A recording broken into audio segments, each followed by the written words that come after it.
see.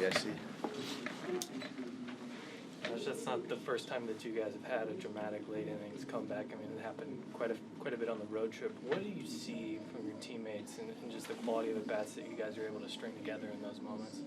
I mean, just relentless. Staying with the approach, no panic. We kind of say it as a team always.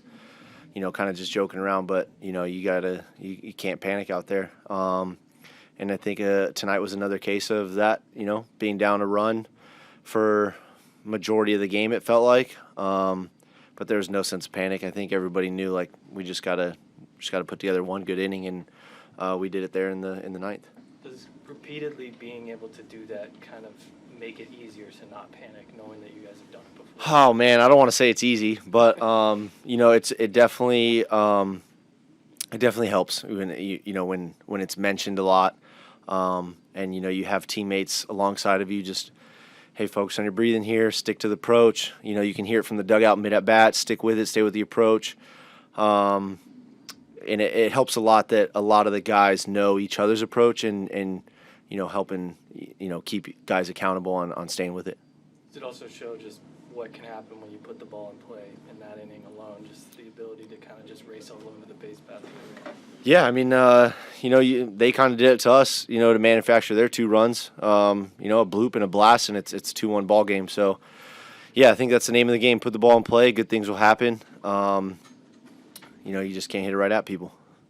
Josh, when Mitch hits the double to start the inning, did you guys just figure out we're going to figure out a way here? I mean, you get the leadoff runner on second base in scoring position. Yeah, I mean, me personally, I saw Class A already getting his legs loose, getting ready if Mitch got on, and then I saw him hit that double down the line. It was kind of like a sigh of relief almost.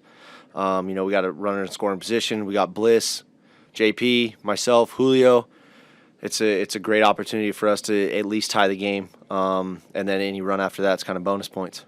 Bliss getting the walk after falling behind, not getting 2 sack bunts down. That's pretty tough PA for a kid that's playing in his second game. Unbelievable at bat, I think. One of the best at bats of the night.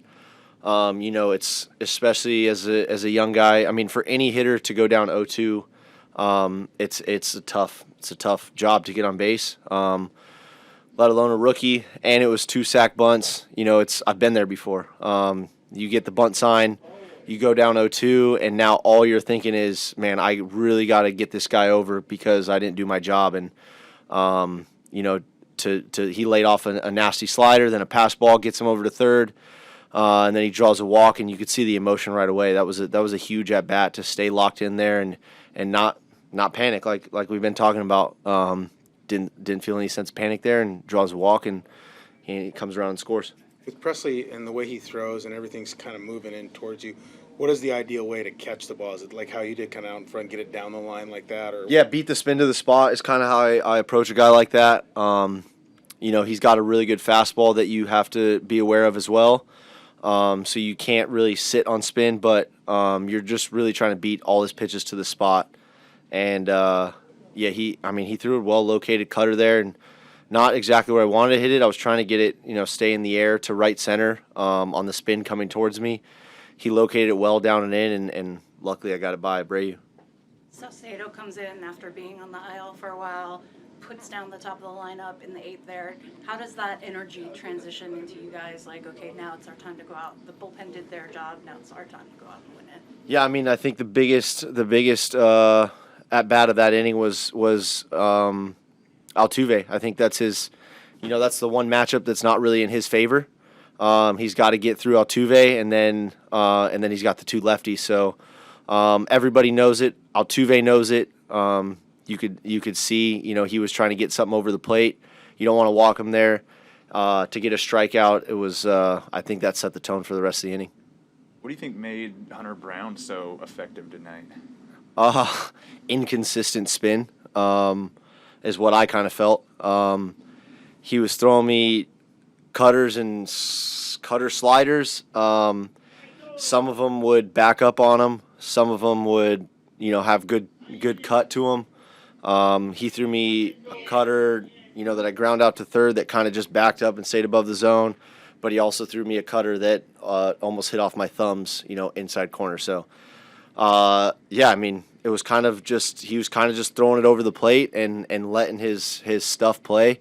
He has really good stuff. He has a really good heater, and yeah, I mean, it was just kind of I kind of said it in the middle innings. It was kind of like the Darvish mix of slider cutter, just some sharp ones, some backed up ones, some depthy ones.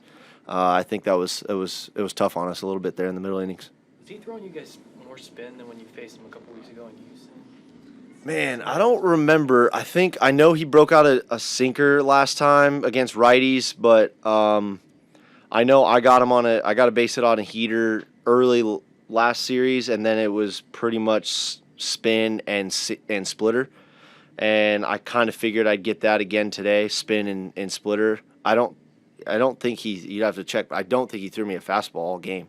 He threw me one up and away for kind of like, it sets up his curveball really well. He threw a fastball up and away, and then he threw a curveball off the same line for a strike, which was nasty. But yeah, no heaters over the plate. He was just attacking me with his good spin and the nasty splitter. Thanks, Guys. Thank you.